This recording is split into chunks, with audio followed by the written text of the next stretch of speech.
Hello, everyone. My name is Damaris Alvarado-Rodriguez, and I am the Executive Director Owner of IECS, Innovative Education Consulting Services. Today's webinar will be focused on staffer recruitment plans and retention planning.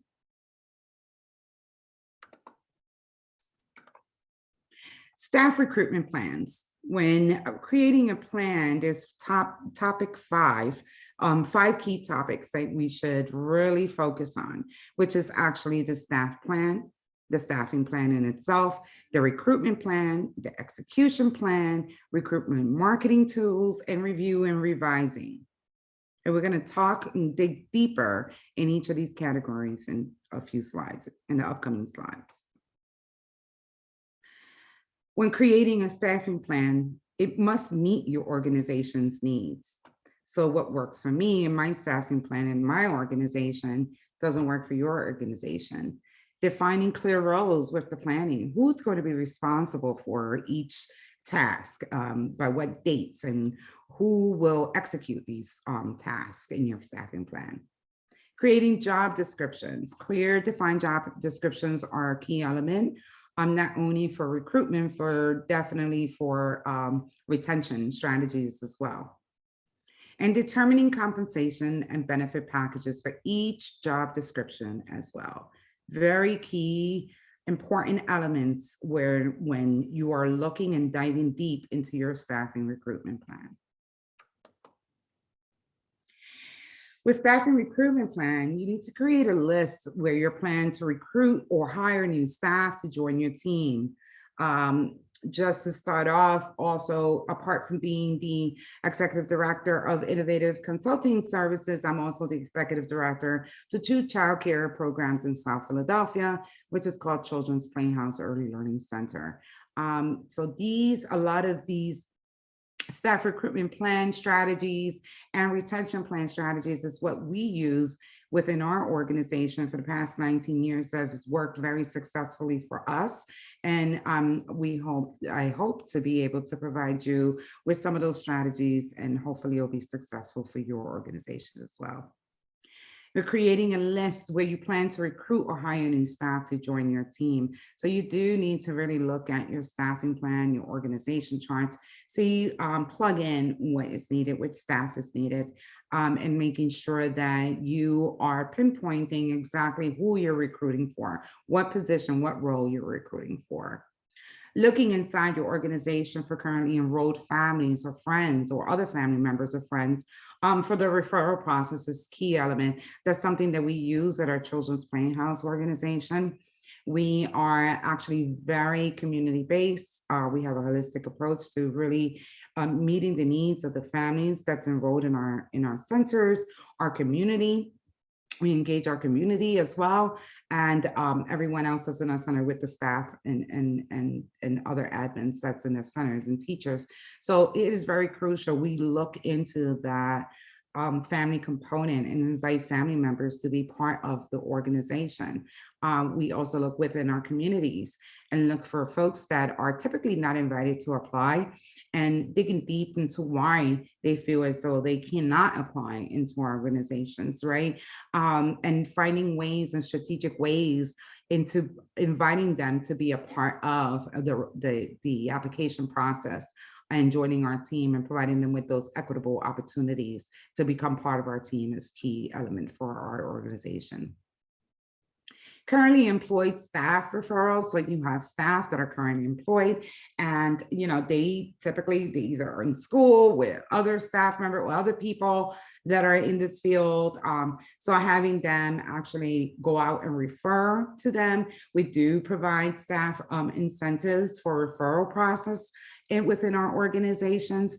And maybe perhaps that's something that you can dive a little deeper into your budgets to see if that's something that you can offer, but that actually works very well within our organizations and does save us thousands of dollars with these other job recruitment tools such as Indeed and other platforms as well. So I typically, the top 2, which is the families referral and also the employee referrals are the top two major ones that I really, really dig deep into before going out to do job advertisements at other places as well. Local organization and businesses, again, I go and visit, I network a lot, within our organization, our admins network a lot. So we do partner, with other local organizations or businesses within our communities that we service our children and families. So I go there and I actually give them flyers, I give them brochures. If there's a meeting, I ask them to provide me the platform for the meetings. If they're doing something community-based, I try to put a table there, to talk about the employment opportunities and educational advancements that we offer within our organization. Educational institutes, so higher ed educational institutes, going there after COVID or during COVID, everything is remote right now. So maybe perhaps reaching out to your community colleges or other higher educational institutes, talking about, and letting them know that you're hiring just like the rest of the world. And if you can provide their students with any information about your organization, what you have to offer. And door-to-door community engagement. Door-to-door is, it's something that I've been working on forever. I love it. I love that personal approach with the communities that we serve, again, because Children's Playhouse does have that holistic approach with the communities they serve and also the families. So going door to door, my team and I knock on doors and we'll talk about, hey, of our organizations, do you have any children, under the age of 12, which are the age groups that we service.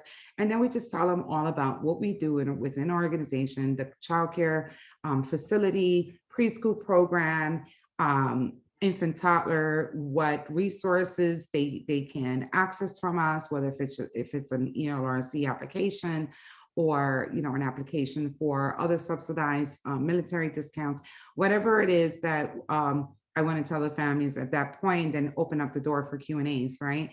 So sometimes for the door to door, at that very particular moment, they're not looking for childcare, but later on in the future, they do remember. They do remember. So if they bump into a friend or a neighbor or a family member, or maybe they have children later on down the years or down the road, then they remember, oh, this person from Children's Playhouse came to me. Let me go over there. And that's for child recruitment. But in addition to that, I always try to talk about the staffing, right? Are you looking to be employed in a teaching organization?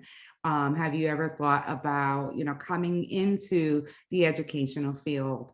And what opportunities have you had or would you like to have to be able to be a part of the organization? So those are conversations that we have. I also provide them with a job opening. So if we have a kitchen, job opening, then I provide them with that information. If we have, an assistant or aide, I provide them with the information as well, what's required and how they would be able to apply. So it's kind of digging deeper within the communities that you serve and having that one-on-one intentional conversations with folks. Executing a plan is very essential. Once your staff and recruitment plan has been completed, you kind of know where you're going to go, then you got to execute this plan, right? It's important to follow this plan as well. So identifying each topic outreach item. So if it's going to be door to door, then who is responsible for that door to door, which is, and what times of the days.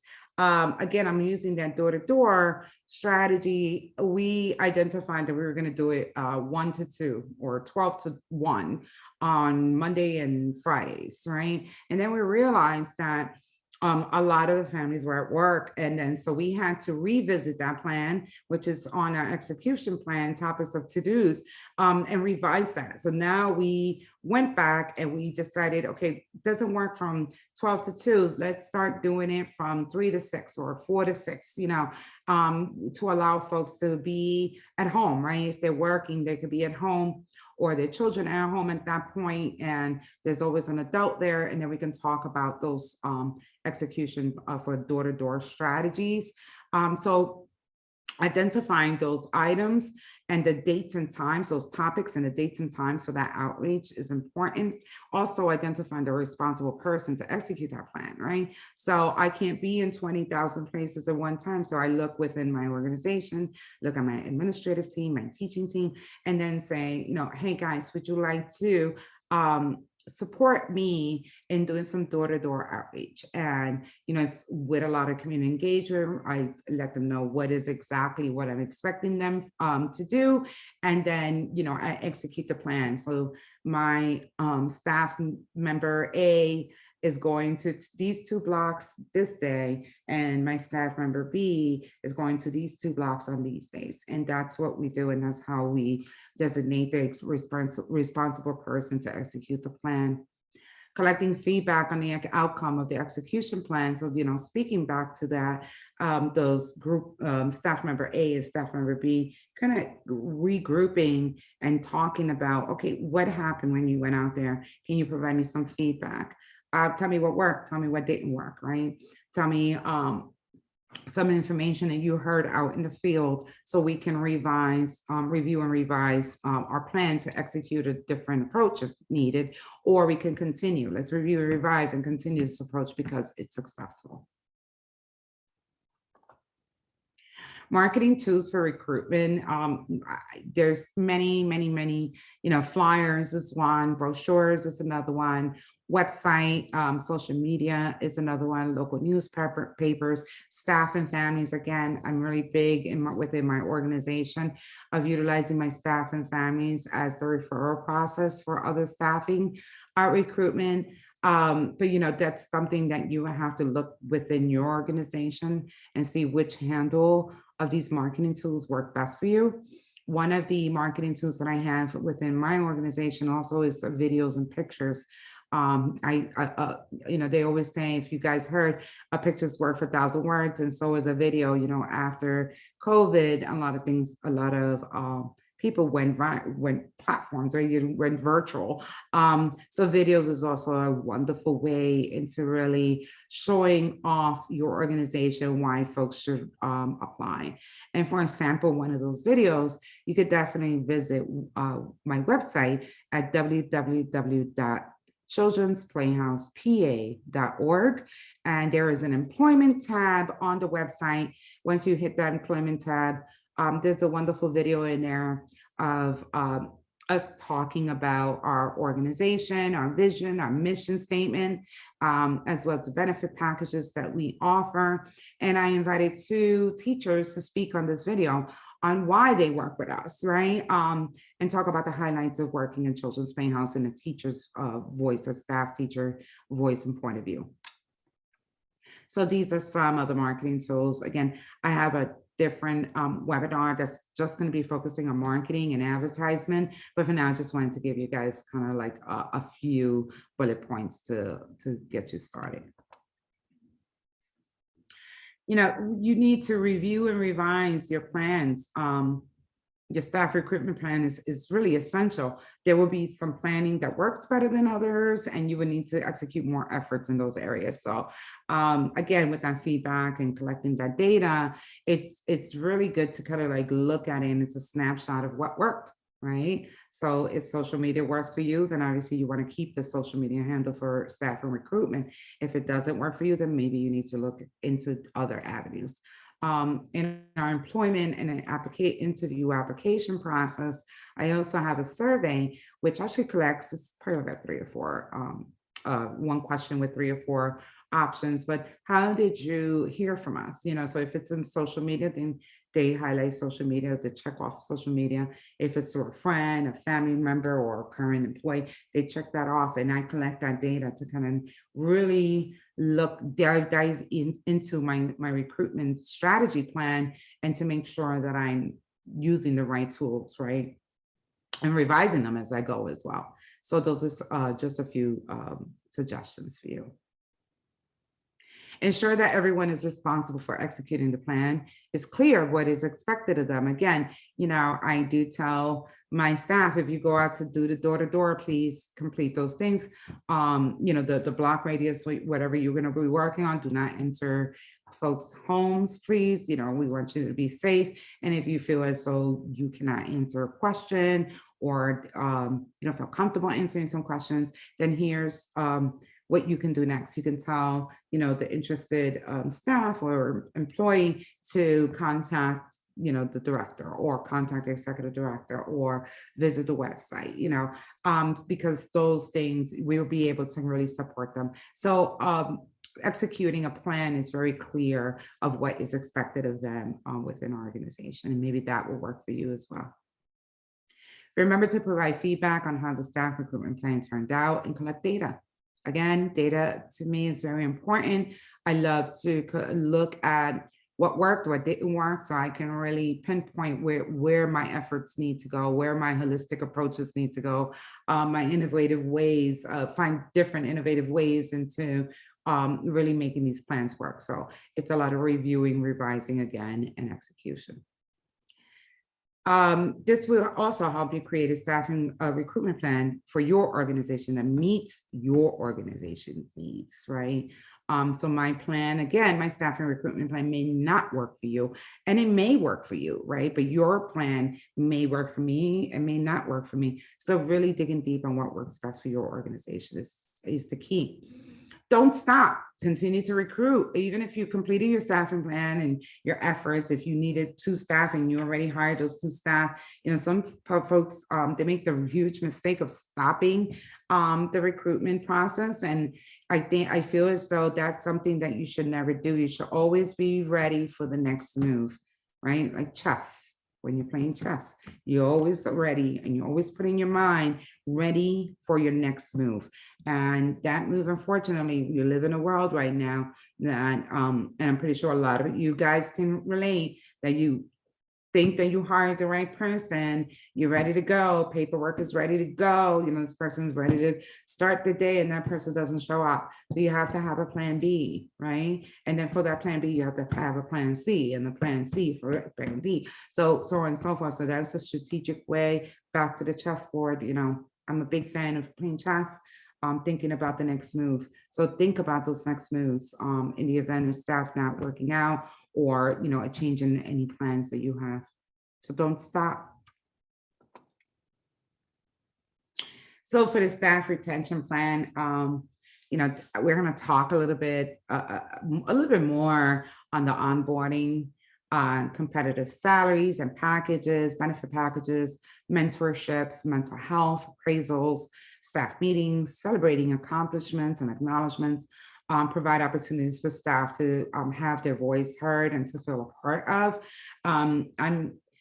We focus so much on staff recruitment, right? With this world that, of so many staffing shortages, that we sometimes forget to put as much energy into the staff retention, because you have to remember that we do have staff that are on board. We have staff that some of them are actually working double the workload, right? To make sure that the work is being done, that the classrooms are remaining open, that the organization doors are keeping open, that the budgets are being maintained. So, we have to really dig deep into that staff retention plan for your existing employees, and how to support them as well. Creating a work environment where staff feel appreciated and valued. So these are some of the strategies. Creating a work environment where staff feel that they are part of, and their opinions, feedback, or suggestions are valued. Creating a work environment where staff feel that they have growth opportunities within the organization.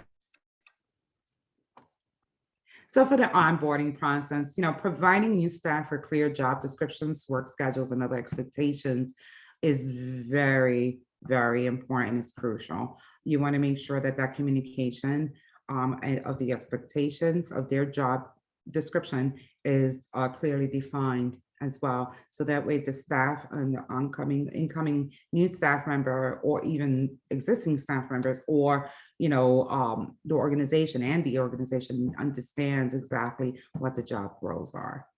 And yes, through COVID, with childcare, we wear many hats, and then defining that, this is your key role description, for your job. If you're a teacher, this is where your expectations are, but there will be times where XYZ happens, and making sure that you clearly say that and have those conversations is really important when you're onboarding with folks, so they understand exactly what they're getting into.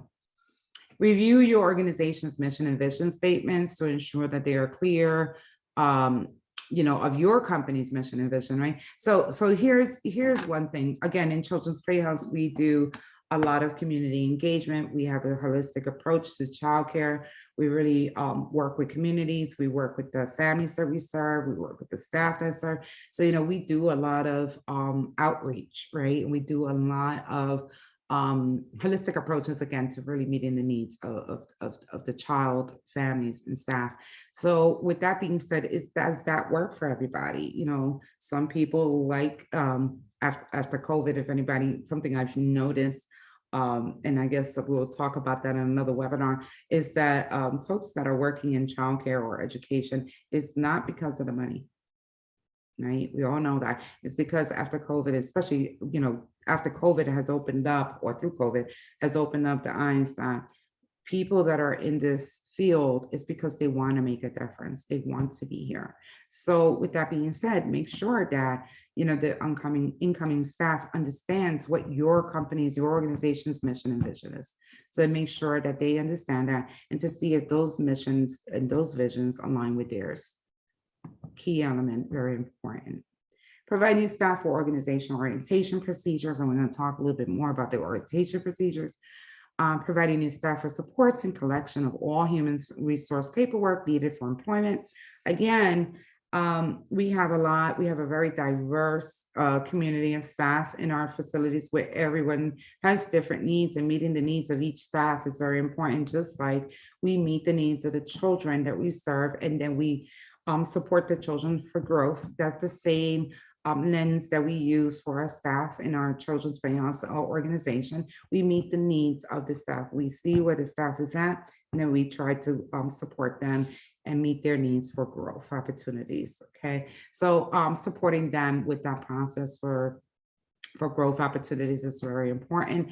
And sometimes that means that I have to really support them, with collection of human resource paperwork. Sometimes they don't know where to go to complete, to get their transcripts from college, or diploma, or even translation of diplomas if they're coming from a different country already degreed, right? Going through West system. So those are all, or a few of the resources and supports that we provide our incoming staff with the onboarding process. And then leaving time for Q&As. Through the interview process, we all know that some people forget, when you ask them, do you have any additional questions? And then they forget. So I always do a follow-up, hi, Jane Doe or John Doe, it was a pleasure speaking with you or meeting with you. I just wanted to follow up to see if you have any additional questions that I may answer. And it provides that outlet and the opportunity for someone to really think about those intentional questions, right? Or questions that they probably forgot. Salaries and benefits, create a realistic budget for your organization. If you have 12 children, then budget for those 12 children. So you have to have the receivables, and you have to have a payables section. And again, we're not going to get into budgeting with too much in details, but for recruitment and retention strategies, budget is very essential, making sure that you have a budget that aligns with those strategies, okay? And making sure that they're realistic. So if you have creating a salary scale for your staff based off of educational background and years of experience, and sharing that with your staff is great, because they know, okay, this is a cross board, this is equitable, right? And this is where I'm at today. This is where I want to be at, next year, and this is where I want to be at for the following year. It gives them a snapshot of the growth opportunities within your organization. And in addition to that, it also provides a fair expectation of salaries, right? And it helps and supports you, believe it or not, with your budgets. So whether you have 12 kids, 6 kids, whether you have, 100 and something kids, creating that proposed budget or realistic budget for your school year, and operations is very essential for staffing and our recruitment and also retention strategies. If your company can provide medical or dental or vision benefits, provide that information to staff as well. Again, we're on a very low paid field. It doesn't pay very well. Unfortunately, we've been advocating for years for fair wages, competitive salaries, increase in salaries, and that's something that we continue to fight for. So, creating a benefit package would probably support, most of the interested parties, people that want to come into work, especially in childcare, will help that, right? Well, will help them come in a little bit. So digging deep into medical and dental or vision benefits, getting different quotes and seeing what you're able to afford with your budget, and providing that to staff may be a great idea. Consider providing staff with medical savings plans, or paying for their physicals and TB requirements as well. So, just throughout the LDHS requirements for some staff in Pennsylvania is that they have to have a physical and TB shots results. And that's something that some staff struggle with, especially if they don't have medical and dental insurance. And also I've noticed that admins, administrators, directors are, running around, during the DHS inspections to try to retrieve this information and to be in compliance. So, I actually, within our organization, we add physicals, all staff physicals and TB requirements as part of our budget. So even if they have medical and they don't have medical, we have it there. So one suggestion that I would give you guys, that we do within our organization, we have partnered with a community doctor's office and urgent care. So what they do for us is at a discounted cost, they provide all of our staff with physicals and their TB when needed. So it kind of expedites that onboarding process, with the recruitment, and supports, the staff that are really struggling with getting that component. And it also provides that health component for existing staff as well, to make sure that they get, their physicals and their TBs done appropriately, especially staff that don't have medical. Medical savings plan, again, that is something that you could look into. If staff, opt out of your medical and dental or vision, then you can probably provide them with a medical savings plan. Or if you cannot afford medical and dental, then look into medical savings plan. It is cheaper. It's still a good benefit to give. It's a better benefit than no benefit at all. So digging deep into those coverages is really great. Providing staff with other benefits, such as childcare discounts. If I'm a parent and I'm going to go work in a childcare facility, how am I going to be able to afford that? So providing those childcare discounts and those incentives, as well as me being able to bring my child to work. That's pretty amazing, where I don't have to, drive downtown to drop off my child and drive across downtown to go to work and then drive back downtown to pick up my child. So it kind of is very time consuming, very exhausting. And then in today's world, we also want to make sure our children are safe. So, having them within the same building is amazing. It's a dream come true for many families, many parents, and some just prefer to be out, and that's okay. But then there's the child discount credits that you can give to them. Sick time within our organization. Again, sick time, we provide 1 hour per 40 hours paid time off, personal time off as well. Sick time, 1 hour per 40 hours sick time and personal time off. So we do provide both of those. Some folks give vacation time, whether if it's 1 year approved after 1 year of service, or 2 years approved after 1 year. So it's really depending on how you want to provide vacation time, or you can do in a cruise system as well. maternity and paternity paid time off. I've noticed that there's a huge lack in providing paternity and maternity paid time off for folks. We work with children, we work with families. We're always talking about the importance of that bonding and nurturing, especially, through birth, through 5 years old. It's really, really important. Um, in the early childcare sector, that we also dig deep into our staff and providing those opportunities for them to bond with their infants, right, with their newborns, right before jumping back to work. So giving them that ease of mind, providing them that benefit of maternity and paternity paid time off is really essential. And it really means that you're really digging deep into meeting your employees' needs. Tuition reimbursement, we'll talk a little bit about that later on.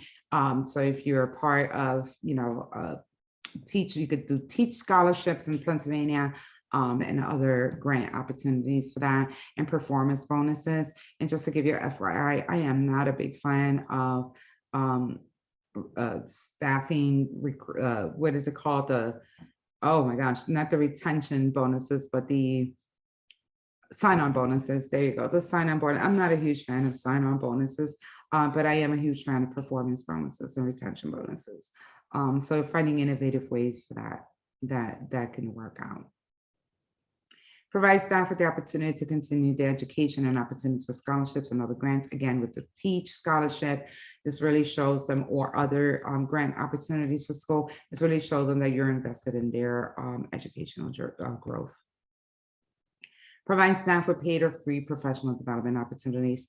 Something I've noticed within the 19 years of me interviewing human resources, interviewing staff, they can never, most of the times they really share the difficulties of them getting their professional development training certificates that they have completed, or their clearances, or their physicals, because their current employer or previous employer would not release those paperwork to them, which to me, I think it's a little unfair.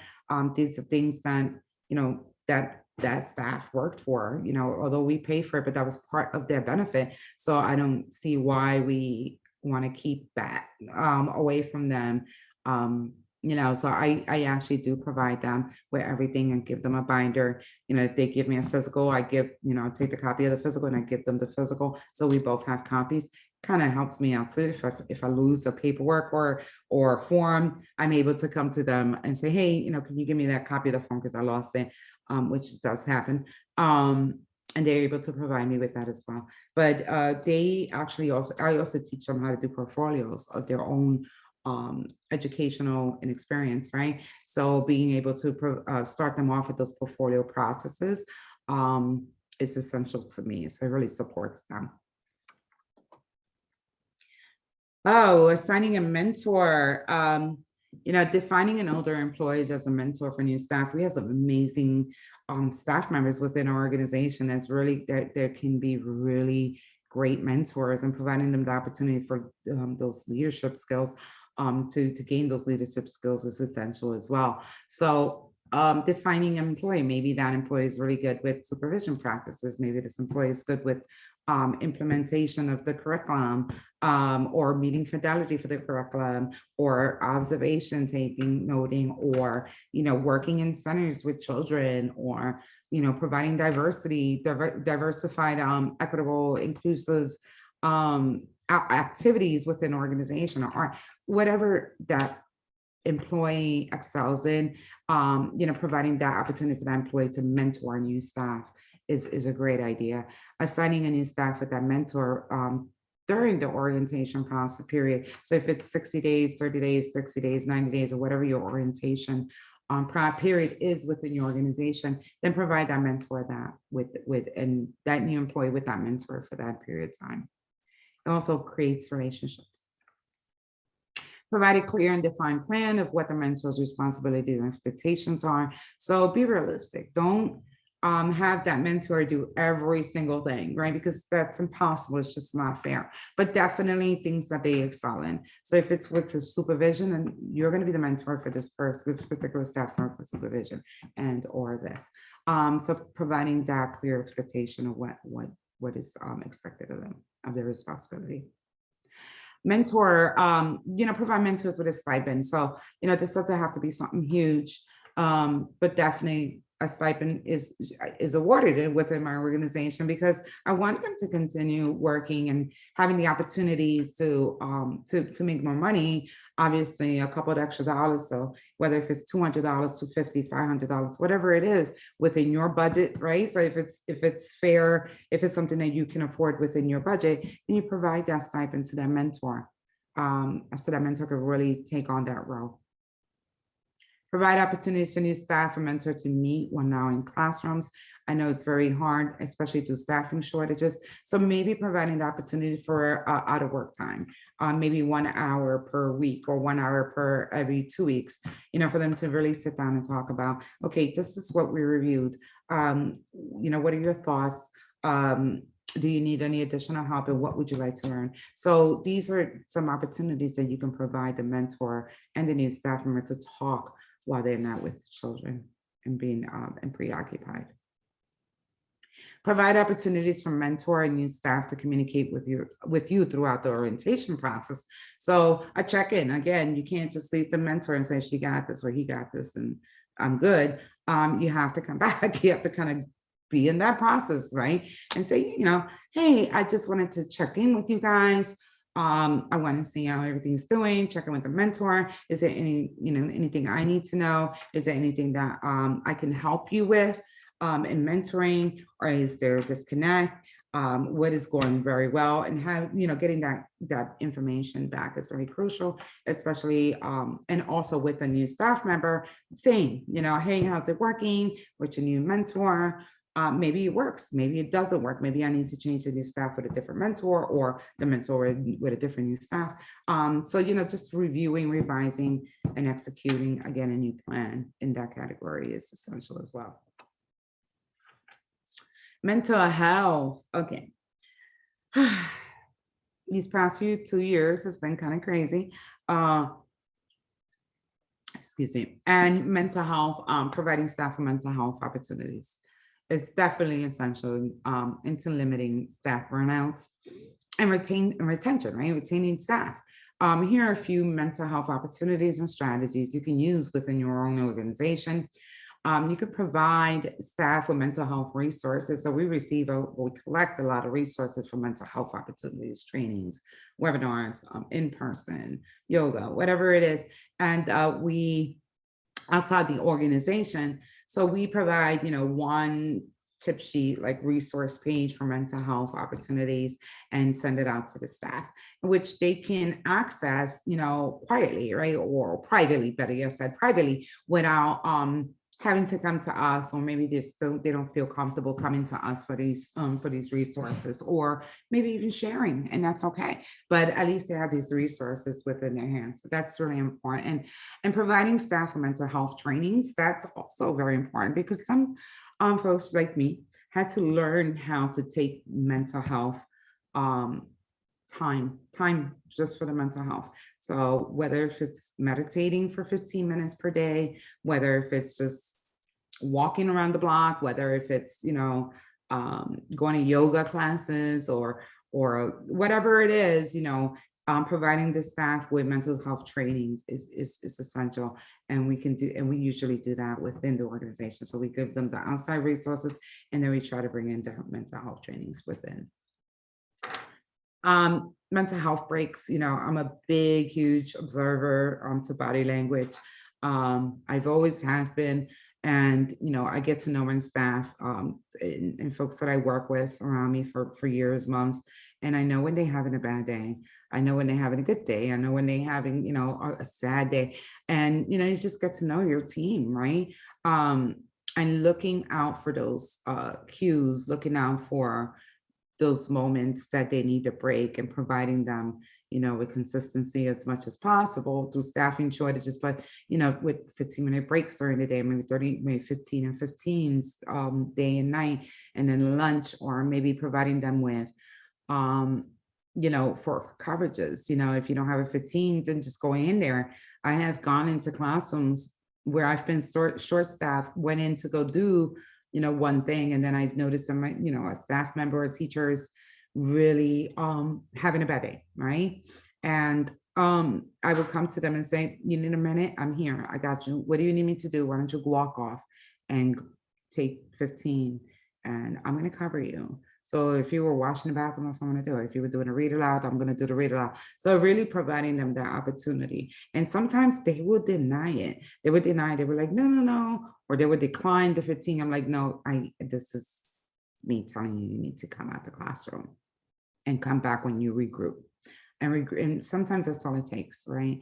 And be prepared if it takes more than 15, because happy staff make happy children. And if a staff member is really going through some trauma or going through a mental breakdown or whatever it is, or very sad, we want to make sure that that doesn't really ricochet off to the children. So very important key element there. Staff appraisals are important. They facilitate a key element of workplace success, feedback, the regular exchange of which helps build your company culture and ensures that you create a productive environment for everyone. Provide, the staff with self-appraisals to evaluate themselves. So I do self-appraisals for all staff 45 days after the school year starts or after their employment date starts. Just kind of like the ages and stages, right? For educators out there, 45 days for ages and stages for students after the start date, right? So it's the same thing with these staff self-appraisals. So I to be intentional and to make sure that I do this, and don't forget, because we have 20,000 other things to do, we might forget. So I just keep that in our calendar. I put it up there, self-appraisal, or if a new staff member is coming, I kind of like put in a calendar, this particular staff started this day is the date for the self-appraisal. So provide them with self-appraisal. It gives them a lot of, they can evaluate the self, they can do some self-reflection or where they are, what supports they need to grow and where they want to be within the next year. Then I provide them with a mid-year, after I provide them with the resources needed. If they identify they need PD trainings, then we provide them with that. Then we provide them with mid-year and final appraisals. So the mid-years are intended to, let's review that self-appraisal. And after I provided, we provided you with these resources of what you can do to improve. And let's review where we at here, what additional supports you may need. What have you accomplished, what you feel good about, what do you feel less so good about, and let's take it from there. And providing them with, again, supports, through that mid-year for success, for them to be successful, right? And then final appraisals, which will be reviewing the self-appraisals of mid-year, the resources provided, and obviously with the final appraisals is really looking at what have you completed, through this, what you have identified, what you've worked on, what you have completed, and what we continue to work on. So definitely, those appraisal opportunities are essential, and celebrating as well, what they have accomplished. Provide staff with one-on-one meetings to discuss the appraisals to create an opportunity for the next steps. Appreciation and accomplishments. I'm huge on this one. I love this. It works within my organization.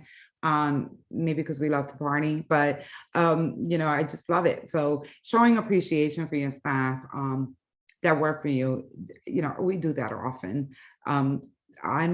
I hate that they talk about teachers, appreciation week. Teachers should be appreciated all year round for all the work that we do. So, I hold myself accountable for that, making sure that I appreciate my teachers all year round, not just only on Teachers Appreciation Week. And thinking that way has really helped me and my staff feel as though they belong. Or they appreciate it. Sometimes a simple thank you or recognizing that they did a good job with a difficult day goes a long way.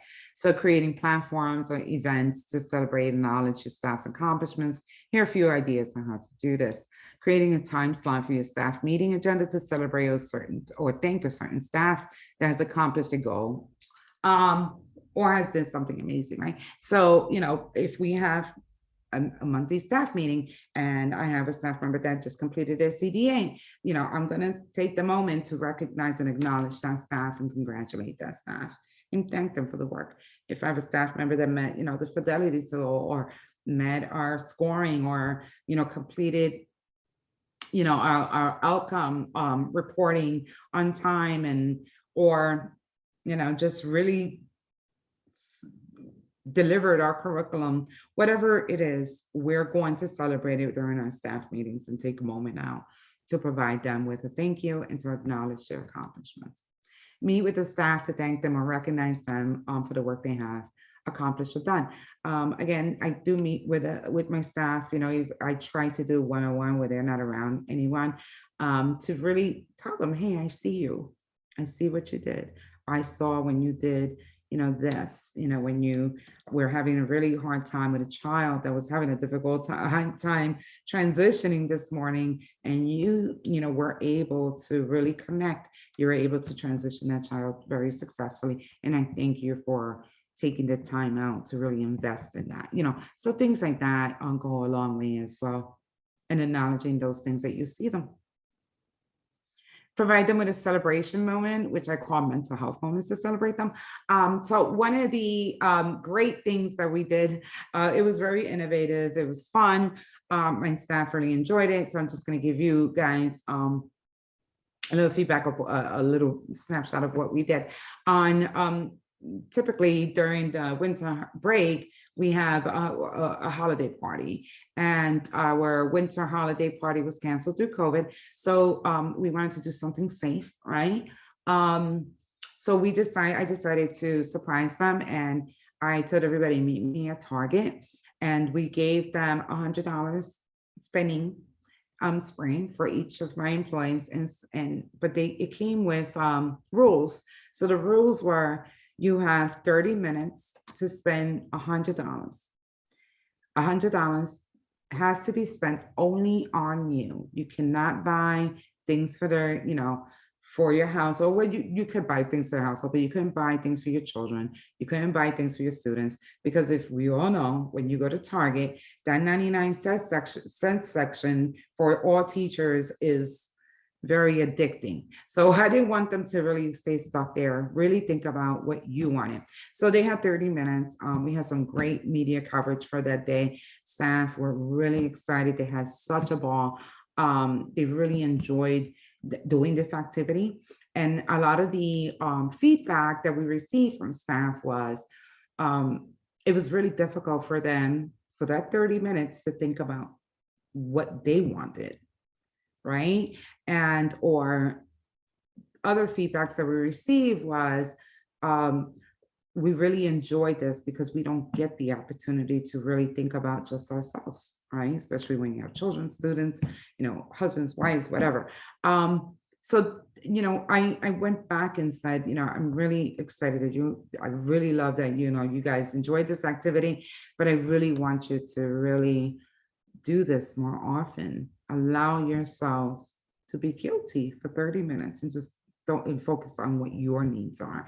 And that was the goal of it. And it was very creative, and we had a ball, and they really, really appreciated it. All the staff members really appreciated it, and they still remember it. So if you want to see a clip for that, you can visit my website, www.children'splayhouse.pa.org, and there's like a news coverage on that, and it's on my website, so you'll be able to see that, and feel free to use it.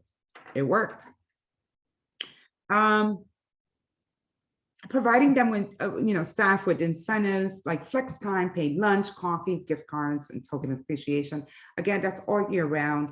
If I see a staff member or teaching team that completed something, I'm giving them, oh, you won flex time, or I caught you being good. We do this to kids all the time, right? We give them stickers, we give them this, when they're or when they're being really good in class, or they following directions, or they transitioned, or they completed a task, we're giving them these incentives, right? And we really focus teachers and the staff. So, I see you came to work every day this month, right? And I feel like you've earned lunch. And again, this is all built into my budgets. I make sure that when I'm doing budgets, I a lot time, monies and fundings for this. And, I have even have included my families and my organizations to be a part of this. So this is what we do. This is how we celebrate our teachers all year round. Would you like to donate? So would you like to donate, a paid lunch or gift certificate or coffee gift certificate, Dunkin' Donuts, $5, or, gift cards or so on and so forth, whatever they want to donate, and a lot of my families do, because they love the idea that we appreciate our staff and they appreciate our staff too, right? Because they know that we keep our doors open. They won't be able to go to work or school, whatever it is that they're doing, and keep their child safe in a high quality program if we didn't do these things. So they're on board as well. So you can use your families for that component. When a staff member has completed the professional development plan for the year, take a moment to celebrate the accomplishments and provide that incentive. Again, if a staff member went through a CDA program and has completed that, take the moment to acknowledge that. Congratulations, we're going to celebrate you, even if it's, with a paid lunch, even if it's right, here's a gift certificate, here's a massage gift certificate for studying. Again, associate's degree, higher education, bachelor's, master's, whatever it is that they've completed to their professional development plan, it should be celebrated amongst their peers. It should be celebrated within the organization.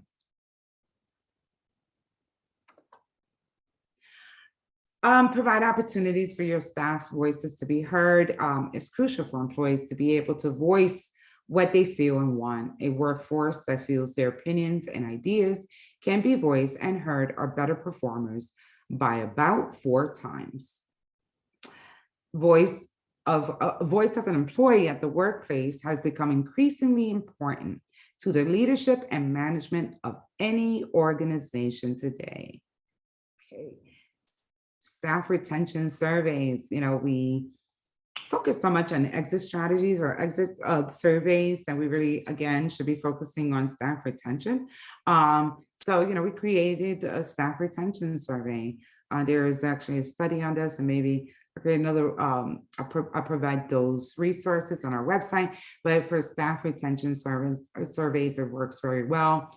I know what's working, what's not working. I review, revise, and relaunch as I need to, execute as I need to. Other feedback surveys and making them anonymous or not, providing the safe space, and the opportunity for staff to feel that they comfortable to provide whatever feedback they want.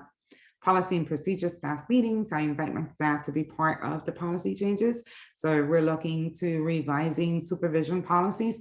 My staff are welcome to join those meetings and really talk about and provide their feedback and their ideas on what they feel is safe practices for supervision. COVID-19 is a huge one that we always revising, and my staff is a part of that, creating that. Benefit packages, what are the benefit packages, staff retention strategies, mental health strategies. So again, whatever it is that you, the topics that you guys choose, and inviting staff to be a part of that creation is very important.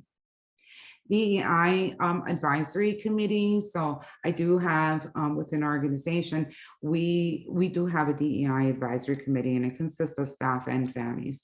And they hold us accountable. They actually look into our current policies, our missions, our visions, and they revise them. They provide, they advise of suggestions for revisions. And they also have been working on toolkits, right? So providing toolkits for the teachers and the families. And these toolkits have, is for the whole entire year, really looking at a snapshot to make sure that we're including everyone, that we are equitable, and that we are really celebrating diversity the way that we should be. So, and we just won Children's Playhouse, and I won the diversity, the bronze award for the diversity and equitable inclusion practice for the state of Pennsylvania. And that was amazing. This is, I'm very honored to be recognized for that. I've been working with DEI practices for 19 years, and I'm really excited and, was very excited to receive that. But at the same token, it made me think I have to walk the talk, right? I have to make sure that I'm up to date with everything, and I have to make sure that I'm not being biased, and I have to make sure that I'm not making biased assumptions or policies. So I created this DEI Inclusion Advisory Committee of staff again and families, so that way they can really voice their opinions and really ground me, right? And support us in children's playhouse to make sure that we are following DEI practices. So probably providing that platform is really cool. We meet twice a month, so it's pretty cool. Create a staff grievance policy as well. Again, if there's a grievance that a staff member should report it, and they should feel that they're not going to be penalized for reporting a grievance, right? Or they're not going to be looked on, differently, or lose their job, or whatever it is. It's just not fair. So creating a clear staff grievance policy and telling them the expectations, and they can, and what the procedure is, right? Here you go. Here's your grievance policy. Please put it in writing, because sometimes at the moment we're really upset and we say things, we do things that we don't really feel, or we think we feel, we don't. And I want to make sure that you take the time to fill out the grievance policy, submit it to me, or to human resource, and then we will review. We will definitely follow up with their appropriate actions or suggestions or whatever. So the staff grievance policy as well also supports staff in having the opportunities to have their voices heard. For the staff retention surveys, again, we talked a little bit about the retention services that I have, just kind of staff stay services rather than exit strategies, exit surveys. So this is some of them. This is real live numbers, data from what I have used. So for the impact here, these are just a few of, I think it was like 20 questions that I had in my survey. I just pulled out, these 5 just to give you kind of a snapshot idea of what I'm looking for. So for the impact, out of 49 staff members surveyed, 49 staff members stated that they feel good about the impact they make at work. So that's pretty cool, right? I know that our environment is making, sending out a message that, or creating staff members and teachers that they feel good about the work they do. So that's really good. That goes with our mission and vision. Opportunities for growth. Out of 49 staff members surveyed, 46 staff members reported that they feel that they have opportunities for growth in education and or career opportunities in our organization. So again, this is not a bad number, but this is something that I would dig deeper into, like why the, for 3 of these staff members out of 49 feel this way. So let's talk a little bit more about this. How can we improve that to bring those numbers up a little bit? But still, overall, for out of 49, 46 members, staff members, including teachers, actually felt that they had opportunities for growth opportunities in our facilities. So that's pretty not bad at all. Out of 49 staff members surveyed, 47 staff members stated that they see themselves growing and with a future in the organization. Again, this was more geared to education, career growth, future in organization. Now, do they see themselves in the future in our organization? And out of 49, 47 said they did. So that's pretty good statistics there. Appreciation, are they appreciated? Out of 49 staff members surveyed, 49 staff members reported feeling appreciated and valued in our organization. 49 out of 49, that is amazing. That means that the work and the planning that we put in efforts that we put in place is working. They feel like my staff are feeling that they're being appreciated.